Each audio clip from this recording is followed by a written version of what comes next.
Good afternoon, Year 8. I hope you've had a good week and welcome to your geography lesson.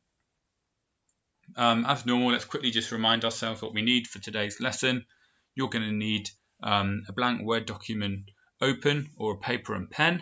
Remember to remove any background noise, put your mobile phone on silent and close your doors and windows. And make sure that you have viewed the assignment where I've attached all of today's necessary lesson resources, including the Microsoft form and the solutions worksheet that we're going to be needing as well. Okay, so this is our spring term learning journey that you've seen a few times. We're coming to the end now of How Many is Too Many. As you know, we're looking at will the next war be a water war, which is what we're looking at today. And then next week we'll be looking at feast or famine. Is there enough food to go around? So on Monday we learned about water stress. We learned the causes of water stress. And now we're going to be asking ourselves, what are the solutions? How can we solve the problem of water stress when there is not enough water to meet demand? So we're going to go through the answers to these retrieval questions in a few minutes. So please press pause and have a go at those retrieval questions. Press pause now.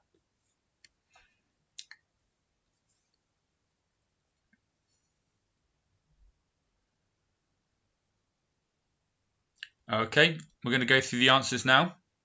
So hopefully you've completed those retrieval questions. Here's the answer to question 1. Day 0 is when water supply runs out. Okay, when they turn off the taps is when water supply runs out. Number 2, what was the one-child policy?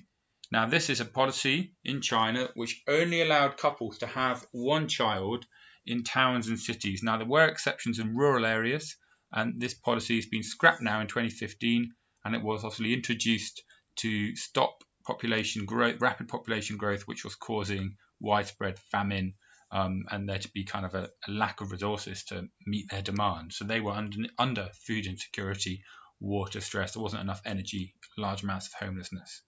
That's what the one-child policy was. Okay, from last unit, at which plate boundary do you not find volcanoes? So we don't get volcanoes at a conservative plate boundary. This is when plates rub against each other. That's because there's no gap between the two plates for magma to rise. We just get earthquakes at this boundary. And then state one impact of the earthquake in Haiti. So remember, because Haiti is an LIC, a low-income country, they didn't have the responses and the prediction and preparation like other countries do, and it led to many dying, 250,000 to be precise, dead, and a lot more wounded. Question number 5, name 2 physical features in Africa. Can either be a river, mountain, desert, or rainforest. So these are the 3 that I came up with, which are quite well-known ones, so hopefully we know. We've got the Nile River, a physical feature, Sahara Desert, Mount Kilimanjaro. You could have had the Congo rainforest, the Karunga Mountains, all would have been fine.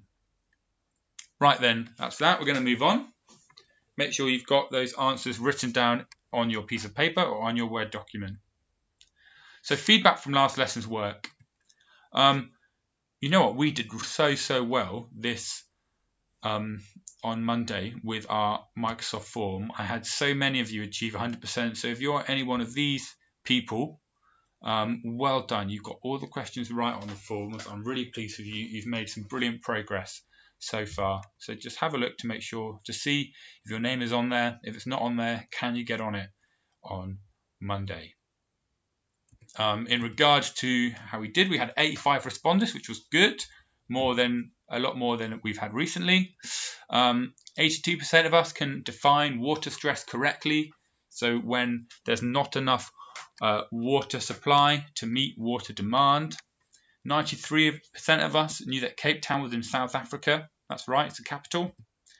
87% of us can define a landlocked country when a country is surrounded by just land, it doesn't have a coastline. 82% of us can identify areas on Earth with water stress, and we can read a choropleth map correctly, which I was pleased with. And 72% of us can tell me what day 0 is, the day when the water runs out. in Cape Town.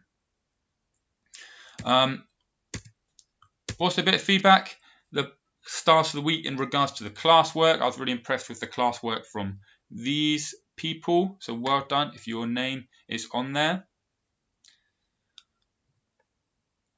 And I just wanted to show you an example of excellent classwork from Jasmine in 8x1. So your final task was to explain one of the causes of water stress, and I wanted you to use point evidence, explain, and kind of bring it back to water stress. So this is an example of what Jasmine wrote. I just wanted to talk you through it.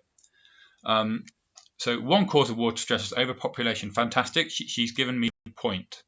Okay, this is because she's now explaining the point. This is because the more people there are, the higher the demand. Used a key word there. The higher the demand for water, which means the water will run out quicker, causing water stress due to lack of available water. Excellent. So she's explained demand goes up with the more people. She said that means water runs out. And then most importantly, she's linked it back to say this causes water stress because there's a lack of available water. Brilliant first paragraph. And the fact she's paragraphed her points as well, I was really pleased with.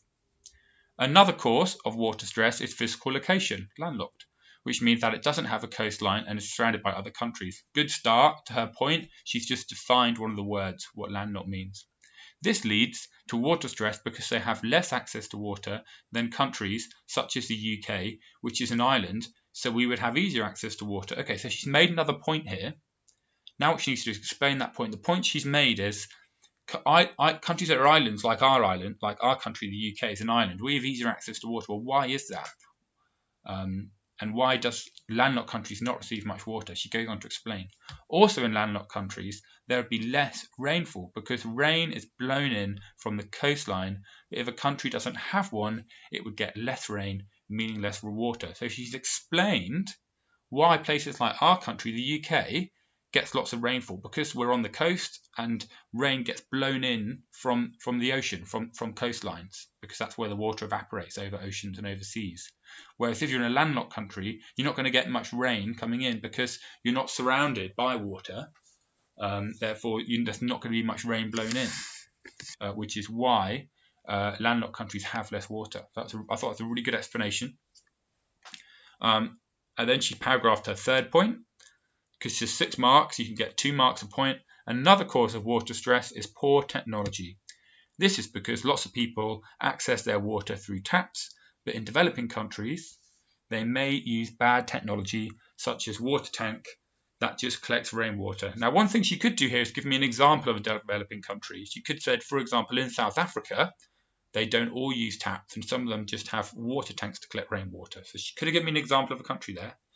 Then she goes on to say, if it doesn't rain, they wouldn't get water, which causes water stress because they won't have any water to drink, wash, or cook with. So that's another excellent way of bringing it back to the point of the question, how it causes water stress. So she said, if you have bad technology and it doesn't rain, you're going to be without water because you don't have a tap, because the technology they have,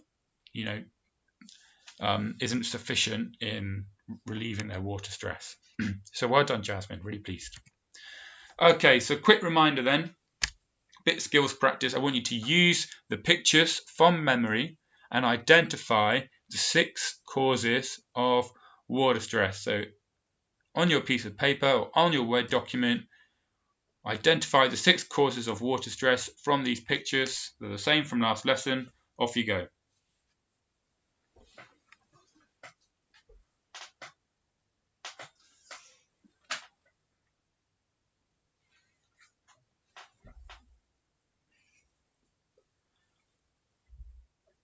Okay, you should have done that. You should have identified the 6 causes of water stress from these pictures. Get ready to write them in or to tick if you got it right. So that first one there, number 1, the top left, physical location, landlocked countries is one of the causes. Next one, this is an easier one to get. Overpopulation, a social cause, causes water stress. It increases demand, which uses up supply. The third one, that picture of a water tank, that's poor technology, an economic cause. That fourth one is climate. So drought is one of the main causes of water stress. Lots and lots of sunshine, evaporating all the water, and then periods with no rainfall. A drought is a period with pretty much no rainfall, which dries out the ground and will obviously evaporate and dry out all of the water supplies. That's an environmental cause. Next one, bad infrastructure. Remember, infrastructure is defined as the buildings and the facilities of a place, including its kind of communication and kind of sewage works, things like that. So this is a picture of a water pipe, which is obviously broken, and they're losing lots of water through there. They're losing lots of their water supply through the bad infrastructure of this water pipe that needs replacing.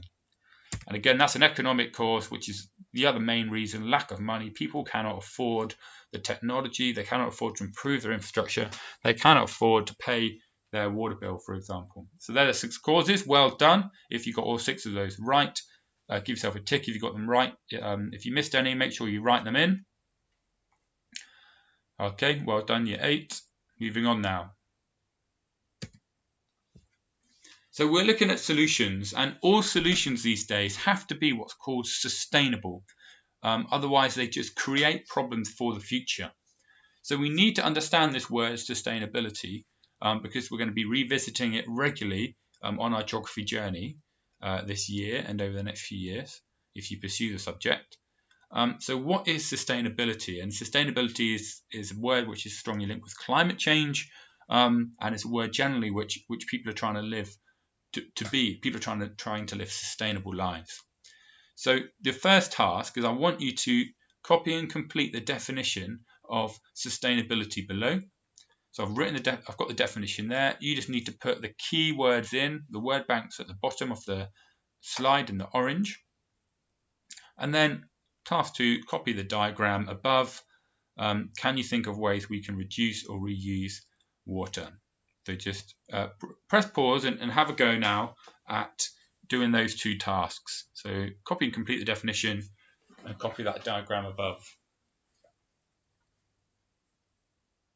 Press pause now.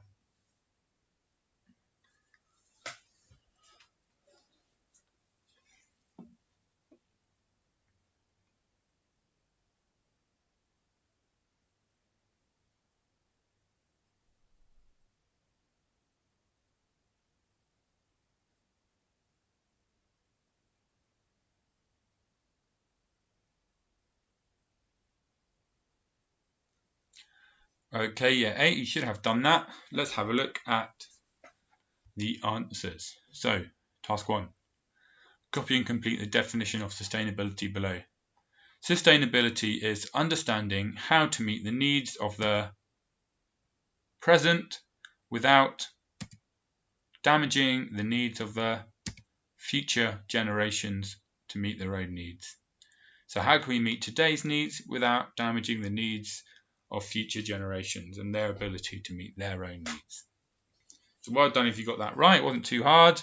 That's our definition. Make sure you have that written down. It's really important because we're going to be asking ourselves in the next few slides, we're going to look at some solutions and we're going to say, is this solution sustainable? Is this solution meeting our needs, but is it also a long-term solution that isn't going to damage people in the future? And is it a solution that is going to last into the future? All right then. So if you remember, on Monday, we looked at Cape Town. Cape Town, the city in South Africa, is facing day 0. Okay, it's facing a day where the water is going to run out. Cape Town are under severe water stress. So what have the authorities done to solve this problem, to reduce water stress? As you can see, we've got some strategies I've written down for you. Cape Town citizens are currently allowed to use 50 litres of water per person per day. This is the third amount that each person in the UK on average uses per day. So we use about 150 litres of water per day. And you might be saying, no, I don't. But when you realise what we use water for and how much water is used in regards to making our food, you would be surprised. But the most important thing, I think, for Cape Town and for us to think about is what are the possible solutions to solving this problem? And it is to reduce demand for water. And to do that, if we reduce demand, then there's going to be more supply. But to do that, we need to reduce consumption. We need to reduce the consumption, people's consumption of water. People need to be consuming less water a day. That way, demand will go down and the supply can have an opportunity to catch up with demand. And hopefully, demand can get to a point where it's not as big as supply, where it doesn't exceed the supply of water. So we want to get to a point to reduce consumption where supply of water is greater than demand. So how can we reduce consumption? So we're going to look at 3 strategies to reduce consumption. Now, there are 5 general ways to save water, and I've got 5 pictures here of 5 general ways to save water. So one way is to save energy. So if we save energy, we save water. Okay, because a lot of water is used to generate energy. We need to change buying habits. We don't want to be buying things which require a lot of water to be made. We don't want to be using water in our journeys to go and buy things. Use less water outdoors. This obviously depends if you kind of have a garden or a car, but people can be very liberal with their use of water outdoors. Might be to do with irrigation or watering plants, keeping up the lawn, or washing their car. We're going to cut indoor water use. Now this is one, things to do with showers, how much you drink, the food, not just the food that you eat, but also the energy that you're using. And finally, you can change your diet. If you eat meat, for example, lots of animals obviously require water to grow, and lots of food that we eat have kind of had to use water to grow as well, such as vegetables and fruit, obviously, and also have been washed. So changing our diet to a vegan diet can also help us reduce our water. But what we're going to focus on is we're going to be focusing on cutting indoor water use, and that has been Cape Town's main focus to cut indoor water use. That's been their main kind of drive to get solutions and to solve their water stress problem. So can you just copy and quickly draw a little sketch of each of these strategies and just write down what they are? You don't really need to add any more detail. I've poorly explained each one, but as long as we know, we've got an idea of some strategies. So just press pause and quickly draw those strategies out, or just bullet point them.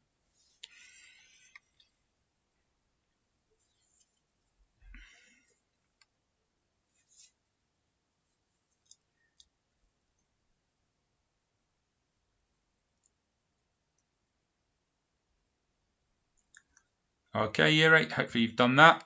Like I said, we're now going to look at cutting indoor water use. That's going to be our focus, and we're going to be able to evaluate. So we're going to be able to say what's good, the advantages and disadvantages of the strategies within this, and whether they're sustainable.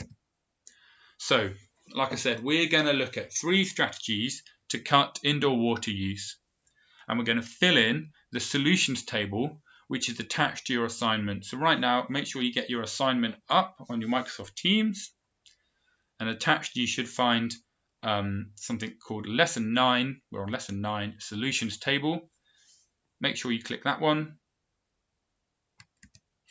and you're going to fill in this table.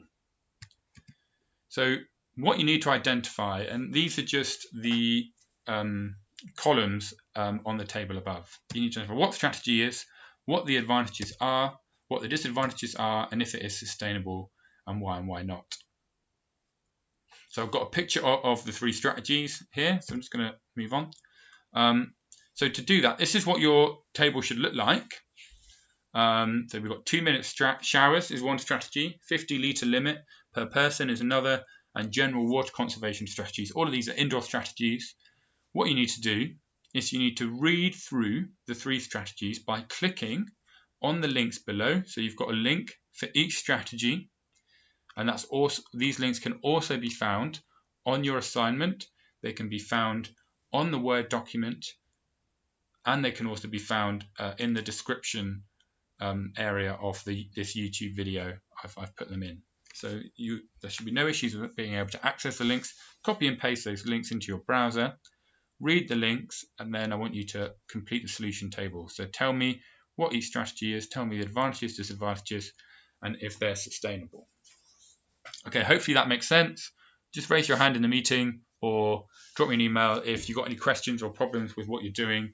But you're clicking on each of these 3 links. They're not very, you're going to read through them, and then fill in the solutions table. Okay, guys, remember the table can be found in your files or on the assignment. Get ready, press pause now. This should take you 10-20 minutes. Off you go.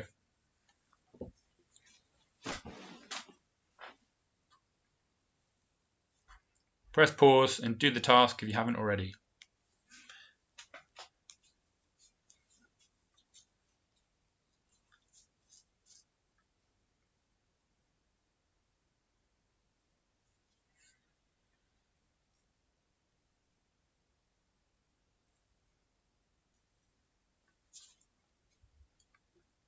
Okay, year 8, if you can hear my voice, hopefully your tables are completed to the best of your ability and you've had a go and read through each of those web pages. What we're going to do now is I'm going to show you the answers now for us to have a look at, and then we're going to do another task to finish off. Okay then, I'm going to show you the answers first. 2-minute showers. So what was it? So they encouraged people to take 2-minute showers, and we had songs created by famous pop artists to encourage this, and that's pretty much it. Advantages, it meant less water was being used. Another thing that lowered energy bills, which meant money was saved, and it was quite a quick and easy solution, which reduces water stress. Disadvantages, this is what I got. So if you didn't get any of these, maybe just quickly add them in, press pause and add them in. You could say it infringes on people's freedoms, that people have a right to shower for as long as they want. Again, it's difficult to monitor timings, and also it's going to be very difficult to implement or ensure that everyone is following this rule, because it's very hard to police how long people have a shower for. Finally, is it sustainable? Well, it's quick and easy. However, it's not a long-term solution. I don't think it's going to make a big difference in regards to saving water supply. It's not going to save water, Cape Town on its own, because only little savings are made. Okay, so make sure if you missed anything to get those things in. We're going to have a look at the answer now to 50 litre limit per person. Okay, so what was it? So Cape Town residents need to cut their consumption down to 50 litres of water per person per day. Why is it good? Well, it allows you to recycle water, which is one of the ways they cut down on it. It lowers energy bills. It's quick and easy, again, and it monitors water use, and it helps people become more aware of how much water they're using if people are aware there's a limit. Disadvantages, quite similar to 2-minute showers. Again, it's quite difficult to measure if it doesn't happen, and it can create problems if people want to use more water. So people might not want to follow this rule, people might need to use more, and that can create problems. It's going to be quite an unpopular rule. Again, is it infringing on people's freedoms? Is it sustainable? Well, yes, it's easy to do and it recycles water, which is good. No, the 50 litre limit might change and might need to change as supply changes.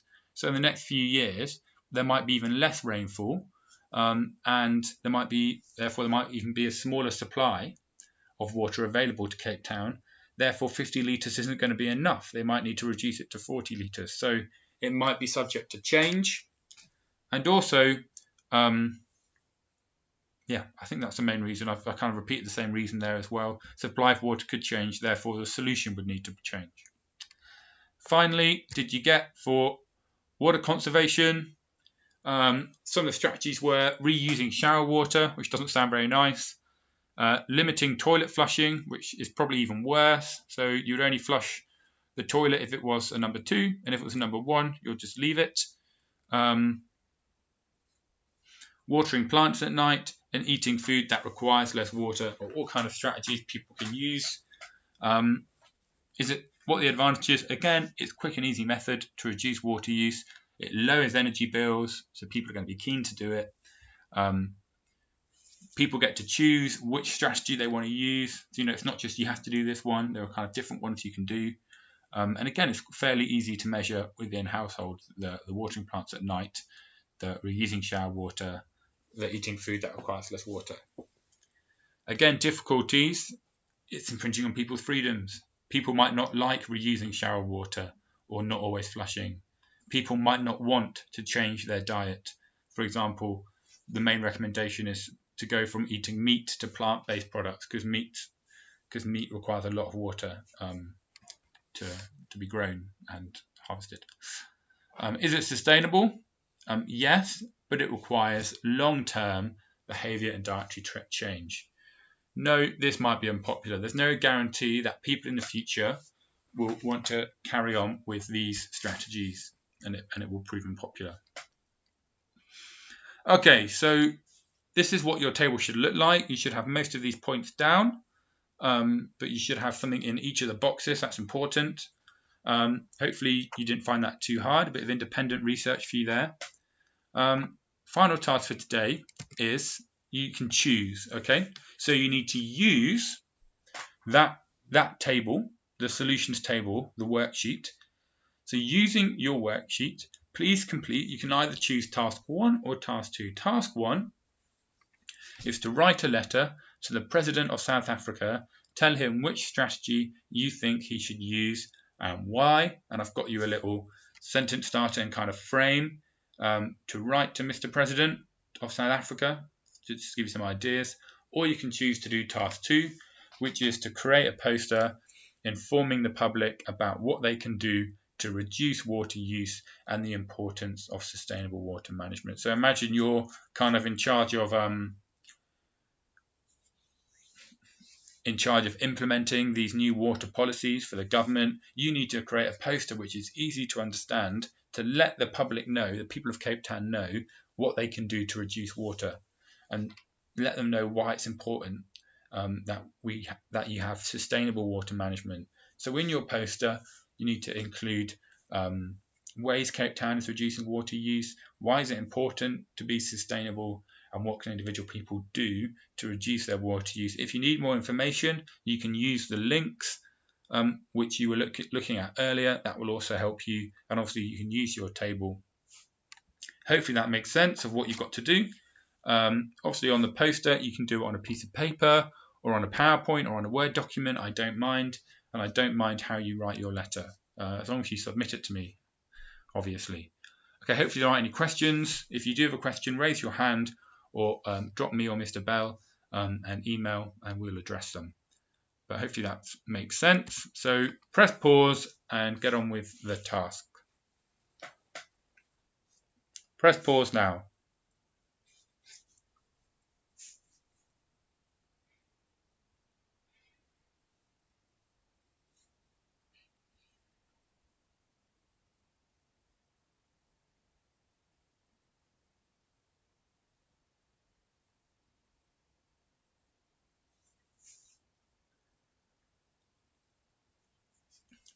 Okay, yeah, 8. You can hear my voice now. So I'm assuming you've pressed play because you have finished one of these tasks. And hopefully it is close to 2:50 and we've timed this well. So just before you finish, please complete the Microsoft form on water solutions. The link can be found in your assignment and on the meeting chat. Remember, you'll become a Microsoft Form star if you get 100%.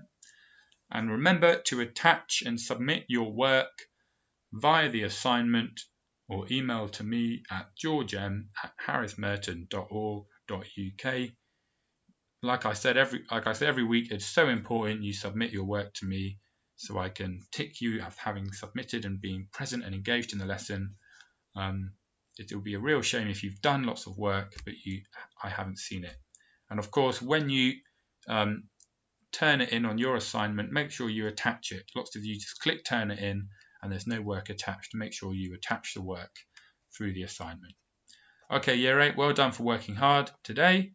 I hope you have a wonderful weekend and I'll hear from you on Monday. Thank you very much.